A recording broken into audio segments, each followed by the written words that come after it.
Welcome to the Dream Life is Real Life podcast. I'm your host, Hanna Hermanson. I know it might seem cheesy or cliche, but if you've got a sleeping giant inside of you, or you just feel like you're made for more, then there's no coincidence you landed here on the Dream Life is Real Life podcast. Listen, as a girl from small town Wisconsin who decided to go all in to her dream life vision, I know how crazy it can feel to chase after wild ideas. Since leaving my 9-to-5 job in academics back in 2015 to becoming a yoga teacher, a life coach, and now a digital nomad, currently living in Merida, Mexico with my husband and Labradoodle, I know that all the cheesy cliches are true. I've watched a lot of my dream life become my real life right in front of my eyes. Oh, and I've learned a whole lot about sales, business, and marketing along the way, and I want to share all of that with you. So here, you can consider me your friend and mentor. As a certified business coach, success trainer, international speaker, author, and copywriter, I've helped hundreds of coaches and entrepreneurs build, scale, and enjoy their online businesses. So here on the show, you'll find the real people, concrete tactics, and weekly motivation and inspiration to make your dream life your real life. I'm going to let you into the nooks and crannies of these dream lives and dream businesses and offer lots of real talk along the way. Because to be a true leader in whatever you're endeavoring in your life and to create a legacy that you're proud of, you need a tribe lifting you up with you on the journey. And I've made it my mission to be that partner with you. Because after all, we are all in this together. By the way, if you'd like some help improving your business and life, then we just might be able to help. Head on over to dreamlifeisreallife.com to learn more about what we do and how I might be able to personally support you and just continue this conversation in making your dream life your real life. All right, let's get to it. Welcome back, everyone. Today we have a new friend and powerful guest in Regeanie, who is a former information technology executive who left a successful career in cybersecurity to use her skills and experience to have a greater impact in the world by combining her knowledge and expertise to create innovative business solutions to solve social issues. So as a social entrepreneur, Reg has consulted with local governments and nonprofits on strategic direction and organizational effectiveness, and has helped raise over $7.5 million to support various local public health, community development, economic development projects.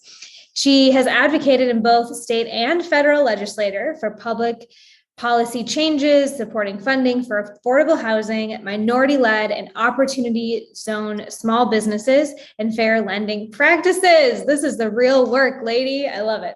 In 2015, she founded Advancing the Seed Incorporated, which is a social enterprise nonprofit whose mission is to develop strong leaders for business and community engagement. Now she helps other entrepreneurs and professionals multiply their impact by teaching them how to start, grow, and scale profitable, sustainable social impact businesses, including nonprofits. She provides her clients with strategies to build businesses that do well so they can give more. I love it. Thank you for being here, Reg. Oh, thank you for having me, Hannah. I'm excited to be here with you.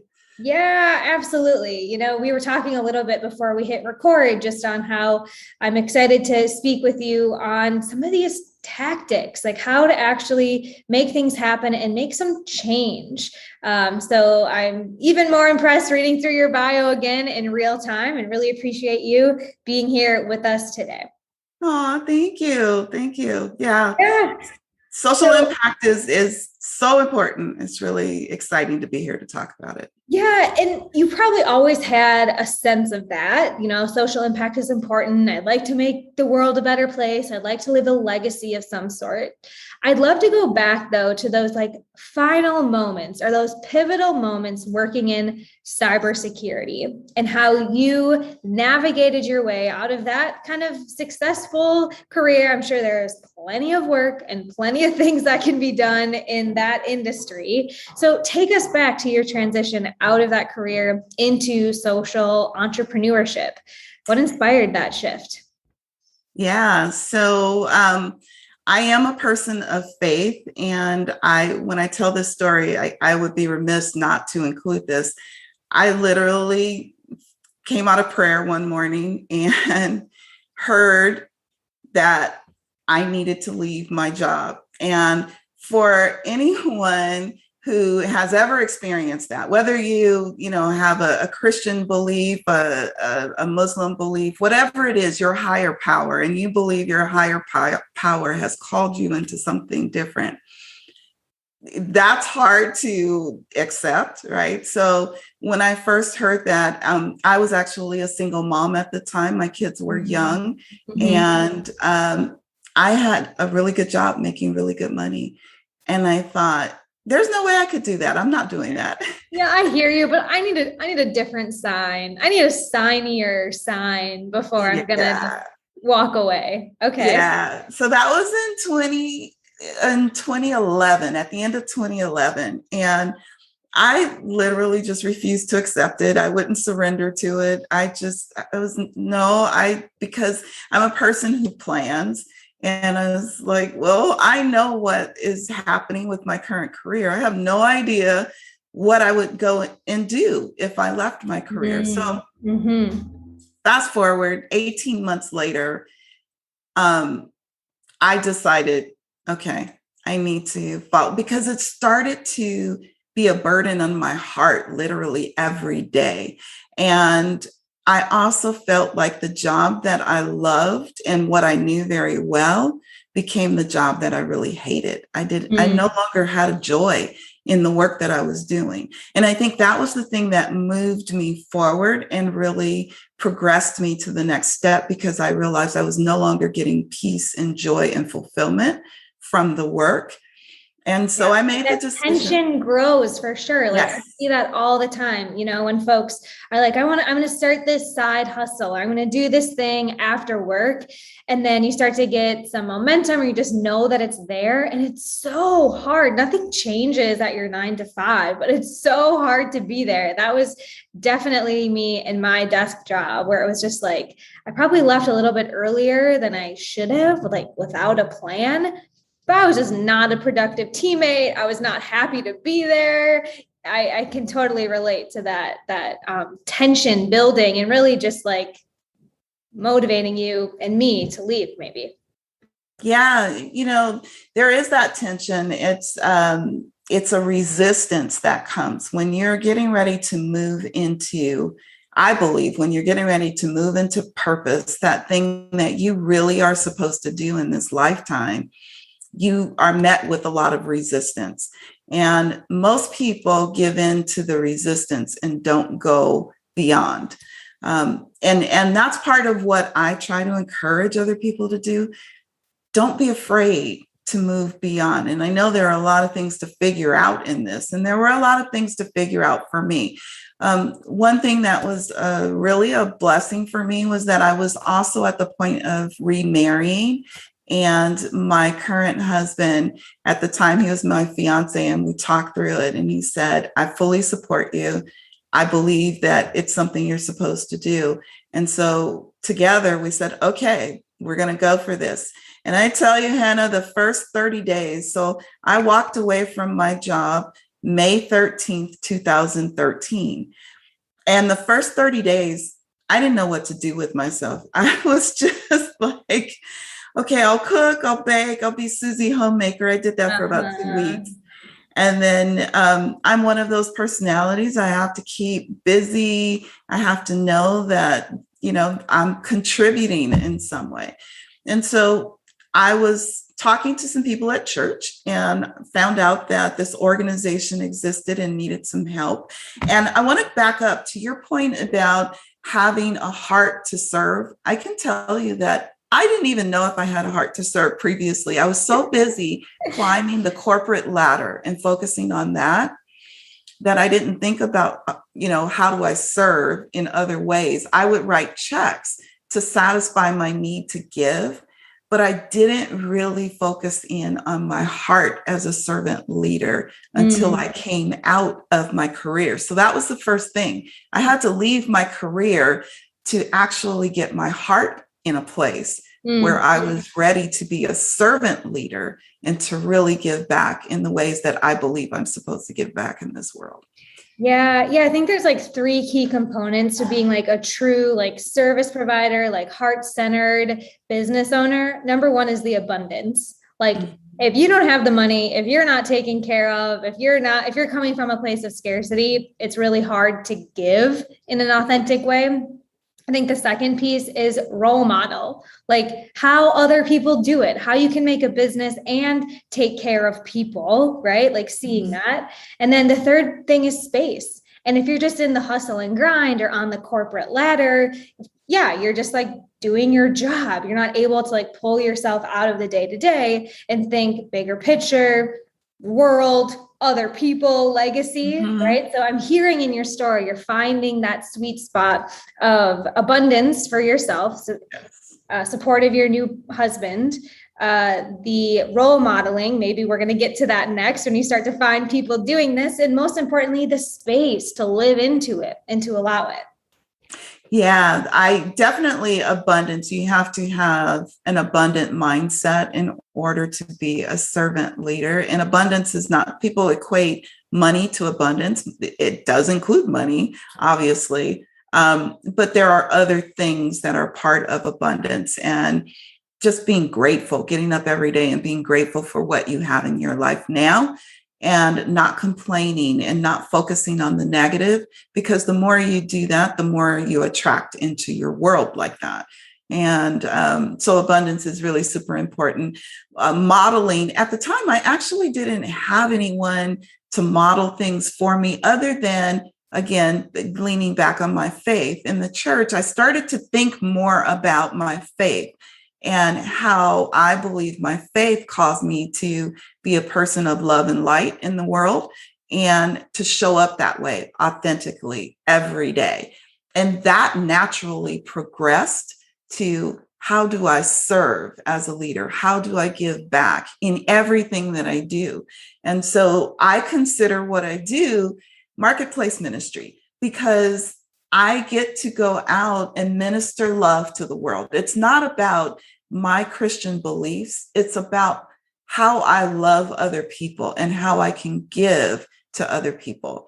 And that was probably the biggest lesson that I had to learn first. And, modeling, I saw other people that were running nonprofit organizations. I was helping other people. By that point, I had learned, okay, I have some skill sets that I can take into the community and help small nonprofits, help others that are trying to do good in their communities.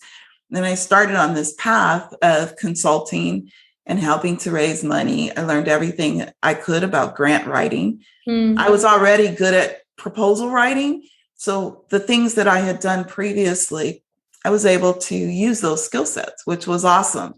And I quickly became a service provider as a consultant.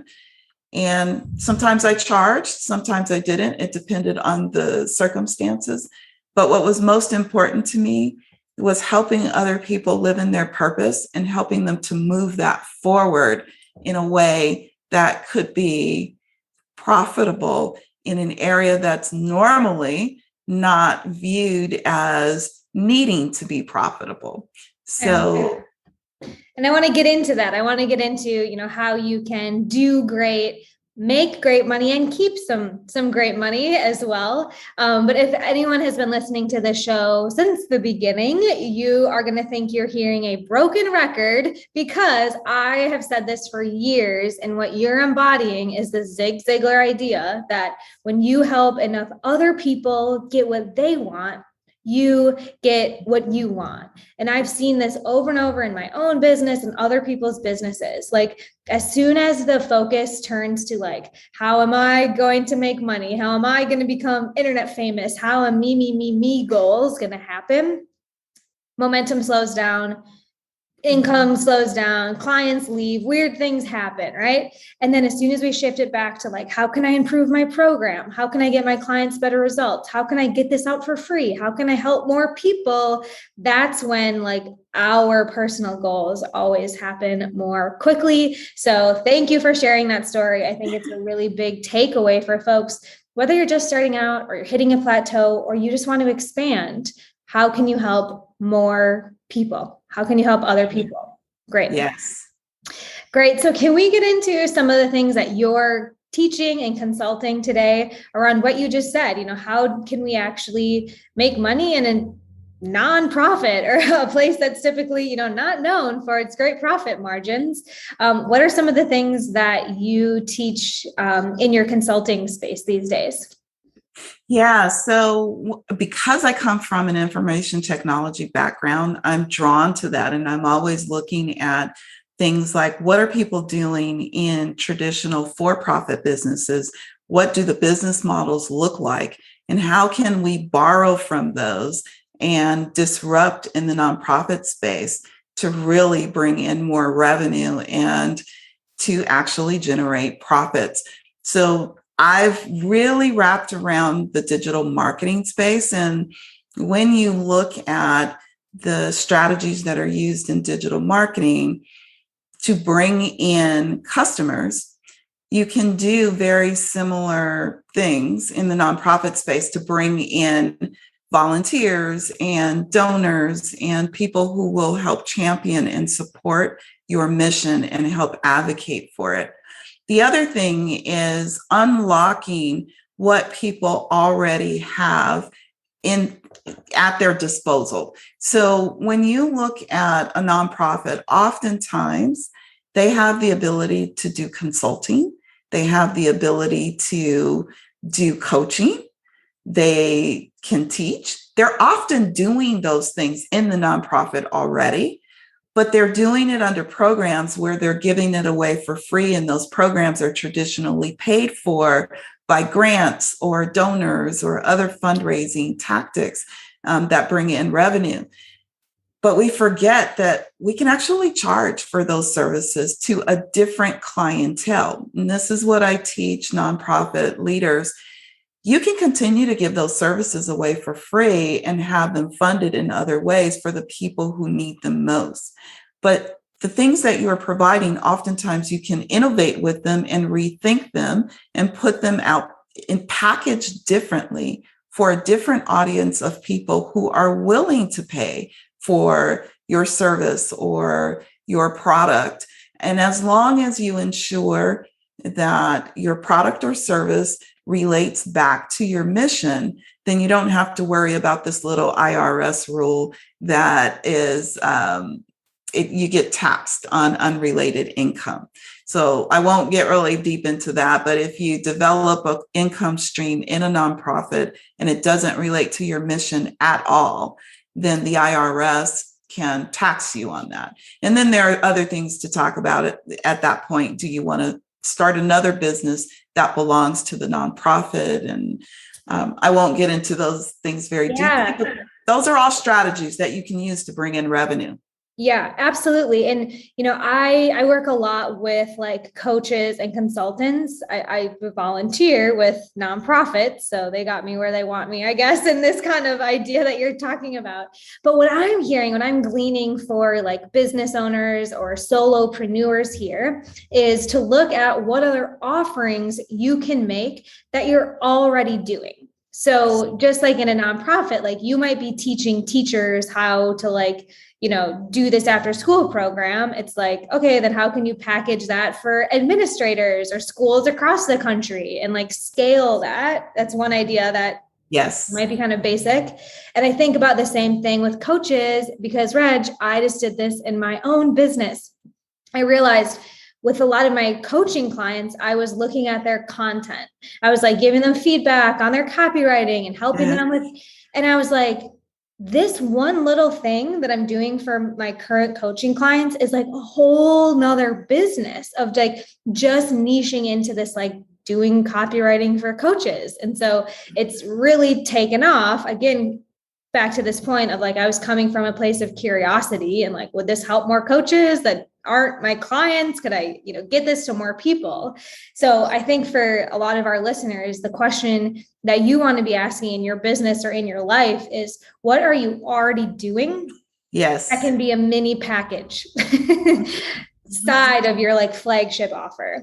Would you agree? Absolutely. I would totally agree with that. And especially for coaches and service providers that are doing a lot of consulting, I would recommend that you look at, and I did this as well, look at what your clients are asking you over and over again, the questions that you get the most. Look at how you can turn that into something else. Maybe it's an online program. Maybe it is a membership program. Maybe it's a completely different line of business that you can offer. Maybe you can offer a done for you service if you want to do that. Yep. There are all manner of things that you can do. And then I would also say, innovate in that. So there are so many people that are out in the coaching space and the consulting space that there's a lot of noise out there, right? So look at what you're doing and then determine how you can pivot just a little bit so that you do things slightly different than everyone else. And that becomes your unique value proposition, but it also becomes a way for you to innovate. People tend to think innovation is technology. Yes, that's true. But innovation could be you take an existing business model and you tweak it a little bit and you do something different that excites people. That's innovation. Yes. Yes. And I will even like pour some chocolate frosting over this cake you just made for us and say that oftentimes it's not about us looking at it and us like thinking about it. I got on the phone with my favorite coaching clients and I was like, what did I actually help you with? Like, because over 5 years of coaching, I started many different things. And a lot of my favorite clients came to me initially to like get their, like raise their prices and get their first high ticket client. But then we grew over years of working together. And they're like, actually, Hanna, like you helping me grow my team and scale my marketing is why I keep coming back to you. And I was like, wait, if you're hiring other people to do what I'm telling you to do, like, could you hire me for your marketing? And it was that like slight pivot, right? Yes. And it's not radically different what we're doing inside of the business, but it is that unique value proposition, which I think coaches have such a hard time doing because we can help anyone and we can do anything. And we just, we can be really general. And so I love everything you said. And I'll just give kind of like a action item is to get on the phone with your favorite clients and you ask them, what's the unique thing I bring to you, and see how you might be able to create like you said, a mastermind done for you or another package to add streams of income. Because what happens when women and servant leaders make great money, Reg? What do you see happens then? They give it back. They give it back. The more we make, the more we give. And so, this idea that the limiting belief actually that people carry around with it's bad to want to earn a lot of money. No, it's not. It's really good to want to earn a lot of money if your heart is in the right place. And most women, their hearts are in the right place. And statistics show that when women build businesses, earn more money, they go out and they give more. They give to their communities. And they create opportunity. Yes. So they hire people, they create jobs, they create community. There's tons of research done on this. And I see this over and over in the work that I do. Again, women are like, yes, hire the help around the house, please. Yes, hire someone to take this off of my plate, which then creates so much opportunity, right? Every person on your payroll or every VA that you're paying every single month, like that is impact. That is opportunity you're creating for other people and other families. So if you need any more reason to like delegate and grow, maybe again, think about helping other people, even your team. Yeah. And I love that. I mean, with the nonprofit that I run, Advancing the Seed, we actually, we primarily work with young adults. Like that is our target group of people. We want to help build them into the leaders that we know they're destined to be. And we put them back to work through internships and part-time opportunities, doing things in the organization. And my team they're basically the demographics that we serve through our nonprofit. And they're all around the world. And I love that. I get up every day knowing that I'm making a difference in someone else's life, and I'm helping them to put food on their table and giving them work where they're learning and they're enjoying. So it's it's very much an ecosystem. Absolutely. I love that. Yeah. Win, win, win. Yes. In a business model is totally possible. So thank you so much for being an example of that. And I would love to learn a little bit more about, like you mentioned, advancing the seed. So tell us a little bit about what you all are up to in that side of things. Yeah. So advancing the seed, we provide training and coaching. And prior to the pandemic, we would go in and work with workforce development entities. So we don't do what they do, but we are wraparound services. So we do training on self-sufficiency and financial literacy and entrepreneurship, because we want to help individuals, especially young adults, become self-sufficient and have access to the tools and resources to be able to do that. When the pandemic hit, we were already testing out a virtual learning platform. And so we put that in full swing. And there's your opportunity. There you go. And so we pivoted and started doing everything online, which has been absolutely fabulous. We are partnered with the state of California and a workforce development program called the California Conservation Corps. And since 2016, we've served a little over 3,000 individuals through our programming. And we currently are at about 500 individuals a year, and that number is climbing. And now we're expanding. So we're now starting to provide resources virtually to anyone around the world that needs access to learn how to do things like entrepreneurship and marketing. And we provide basic content. We have free content. We have paid for membership content. And all of that, all the money that we bring in is used to further the mission. So it goes right back into the organization.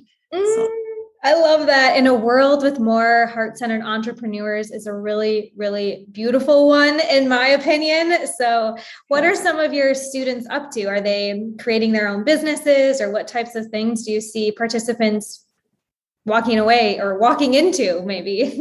Yeah, so we do have some that are starting their own businesses. They are creating nonprofits.